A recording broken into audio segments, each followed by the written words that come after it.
Hi, everybody. I'm Lisa Kessler, and I have the privilege today to be here for Cheers for Charity New Hampshire with my dear friend Joanne Burchuk. Hey, Joanne. I'm Joanne Burchuk with Lighthouse Physical Therapy, and um, excited to have another episode of our Cheers for Charity. And today I would like to welcome Margherita. I love that from Players Hello. Ring. Hi, Just everybody. kind of rolls off your tongue. Ah. Welcome. Please introduce yourself and tell us a little bit about what you do at Players Ring. Sure. My name is Margherita Giacobbi. If my accent hasn't given me away by now, I'm Italian. And actually, I joined the Players Ring family shortly after I moved here 4 years ago. Right now, I am the producing director right here. And it's been quite a ride over the past 4 years, lots of transformation for this really precious, unique gem of a theater that has served the community for 32 years. The Ring was born in 1992. The founders, Gary and Barbara Newton, uh, had this vision of a nurturing, protective, empowering environment where artists could take risks and thrive. Actually, the painting that you see behind me is an iconic painting by our founder that represents exactly that umbrella, right, under which the community can just gather and have a fabulous time and create magic. So we've been basically honoring this mission for 32 years, which is to really give the opportunity to Seacoast-based artists to present meaningful work. Our core mission is really presenting brand new works. So works that have never seen the light before, and that in this supportive environment and very, very really like uniquely intimate space can show it to the world for the first time. And then throughout the years, we realized that we really needed to find maybe a finer balance between that, hardcore, bold, edgy works and maybe more known, better known titles that still, because of the specificity of our venue, still are presented in a very innovative and impactful way, because truly people, like the actors, are right on your feet. It's like having, a show in your living room. So yeah, this is in a nutshell what we do, what we've been doing for 32 years. Which is great. It's been quite a while since I've been to Players Ring, and it is a very intimate experience. You really are right with the actors. What during the show? I didn't finish my sentence. Anyway, what kind of shows are you doing right now? What can we look forward to? So it's actually a great timing that we're doing this right now, because we reopen in 2 days on Friday, September 8th, for our 32nd season. We open with a rather popular show. It's called Death Trap. It's Broadway's longest running comedy thriller. But again, even if you've seen it, you should really come and see it here, because there's so many special effects and deaths and fake deaths and surprises that really the way we pull it off right in front of your nose is quite exciting. And next up, so Death Trap is going to stay on for 3 weekends. Then we have another published work, but kind of lesser known. It's called Outside Mallinger, and it's by actually a pretty famous playwright. He wrote Moonstruck, the movie, the screenplay. But it's a very quirky, romantic comedy about two basically misfits in their 40s who don't give up on love and end up finding each other. And it takes place in rural Ireland.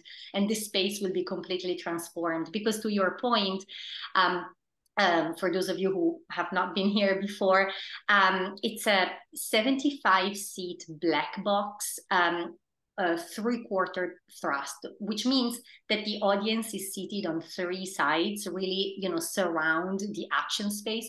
But those risers can move. And many of our directors do take a chance and really surprise the audience that walk in and go, wow, that's not how I remember this space to be. And that's the beauty of it. And then we have a bunch of premiere, like world premiere of local playwrights. The first one is a musical, like a rock and roll Halloween type of musical called Gay Bride of Frankenstein. The amazing thing is that it premiered at the Ring 15 years ago, and then it went to off Broadway, then to the Rep, and now it's coming back.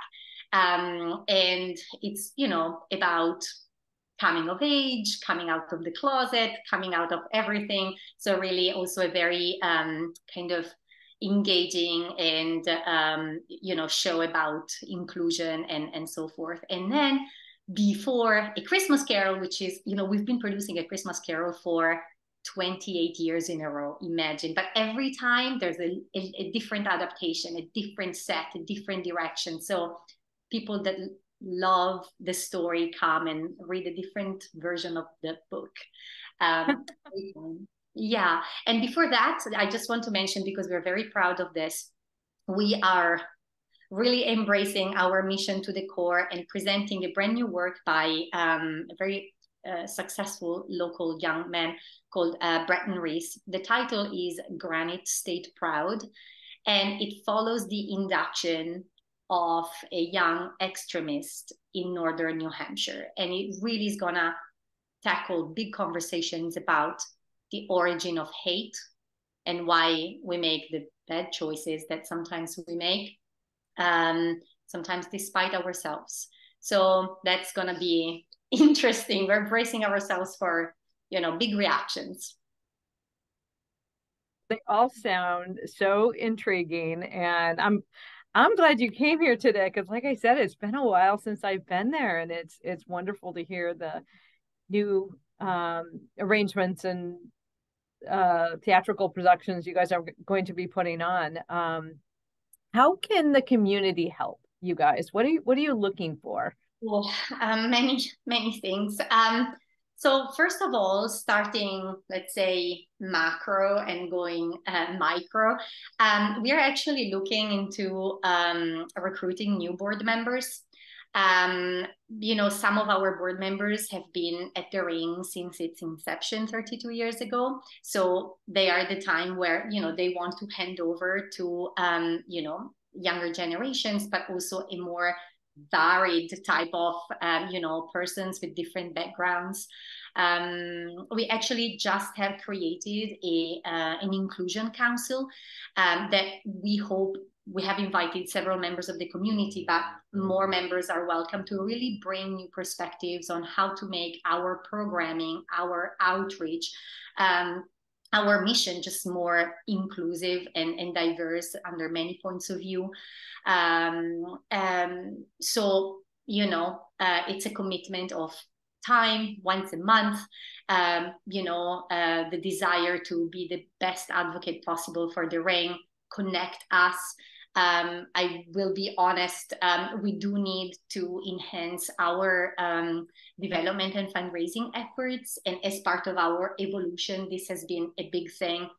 I started off 4 years ago as a coordinator, and now I really now that things have been developing as part of our renaissance, that's how we called it, we could hire more personnel, and now my efforts will be more about development fundraising. So gifts, no gift is too small, on our donations page at playersring.org. Also, we are building and more our volunteer team.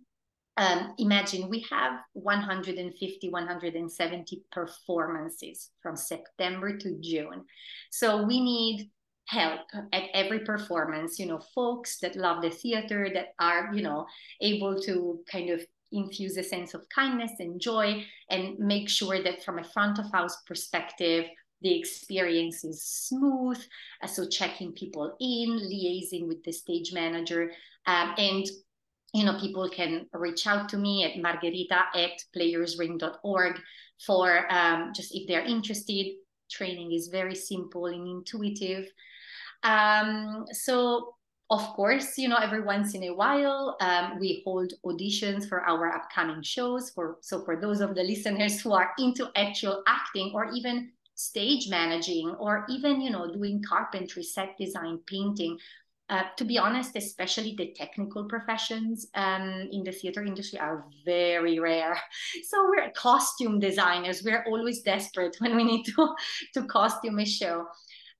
So although we've been trying over the past 4 years to professionalize the theater by, absorbing pretty much 95% of the production.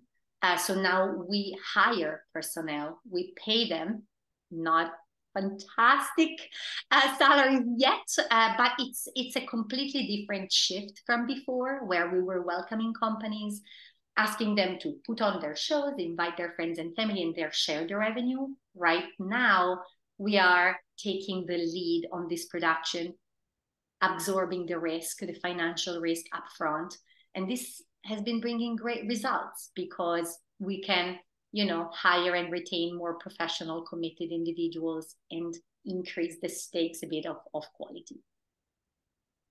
Well, it sounds like you're at a very exciting point right now, making that transition, which is great, and lots of opportunities for people to get involved there, volunteering at the different performances. And do you have any particular fundraisers coming up? Do you have special events just to raise money for the theater? We just concluded very successfully a campaign to completely upgrade our lighting system. It was huge for us, $75,000. We raised it in just a couple of months because, it's such a tangible thing, right? Look up at the grid and, having wonderful new equipment. I think it's not public just yet, but when I was speaking before about the flexibility of the space, those risers are very heavy. It takes a lot of commitment and hard work to transform the space. So I think up next, in terms of our capital improvements, we will want to upgrade those risers into something that's really portable, really movable. And last but not least, but it's a huge conversation that maybe deserves a different meeting. Our building is a historic building from 1833. It belongs to the city. We are right here on Prescott Park. I can see the Piscataqua right here on my right. But like many other buildings in the Strawberry Bank neighborhood and in the South End, we are experiencing some issues with the waters rising. And it's a huge problem that's global. And I think that soon there will be some reflections and probably significant investments to be made to rescue the building, which does not belong to us, but it's our identity, really. So who knows? If you hear that we need $250,000 to raise the building, that's us. There you go. Lisa, I've taken over the whole conversation here. Do you have some other questions I haven't asked? Well, first, Marguerite, thank you so much for taking the time to tell us about this. It makes me want to go to all of these shows. Just hearing your enthusiasm about each and the way you describe them, it just sounds like a wonderful opportunity for entertainment. And I think you're another one of those wonderful gems in the Seacoast that we're so lucky to have. Yeah. So we're so grateful for what you do and for the initiatives that you're putting forth to really create a really important part of our culture and our community, right, in the Seacoast. So thank you for that. I think one of the things that I would just love to hear a little bit about is, you run these shows, you run them regularly, you've got people, you got volunteers. What for you, if you had one story or one quick highlight of something that was really just made a huge impact on you, I'd love to hear what that would be.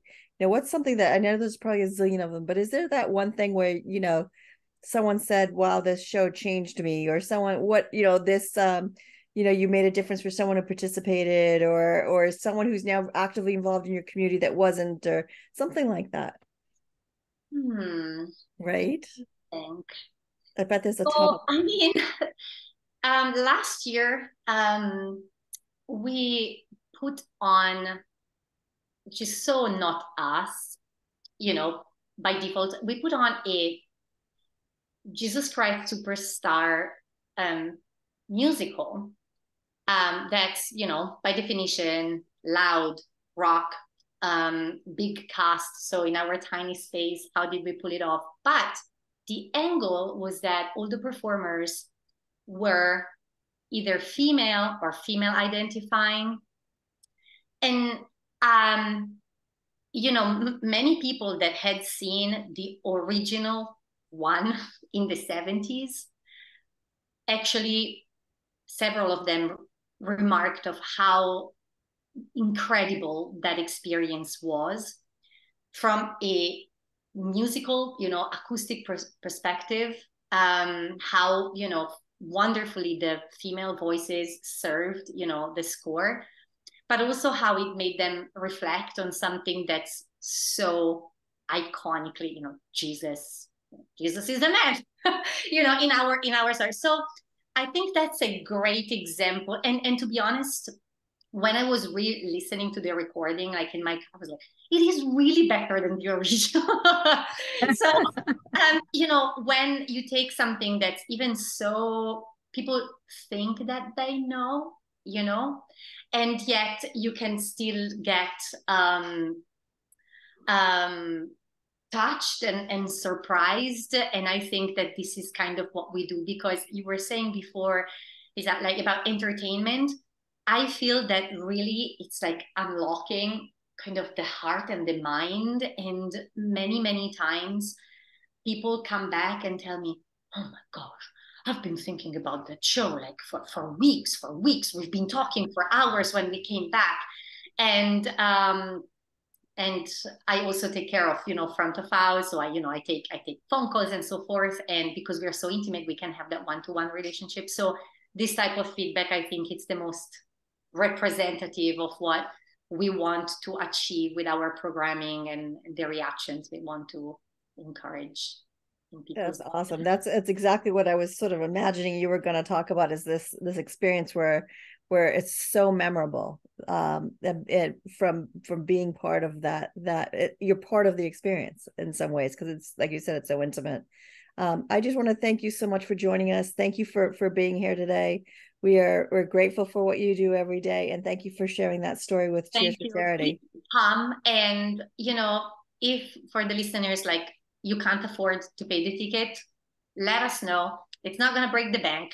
We just want as many people as possible to just come experience it. We also have a donor that has come forward with a pot to allow for exactly this, just allowing people that feel could benefit from the experience. So Margherita at playersring.org, my doors is really always open, and people who know me know that. I respond all the time very promptly. So thank you so much. Wonderful. Thank you, Margherita. That's wonderful. Thank you so much. Thank you.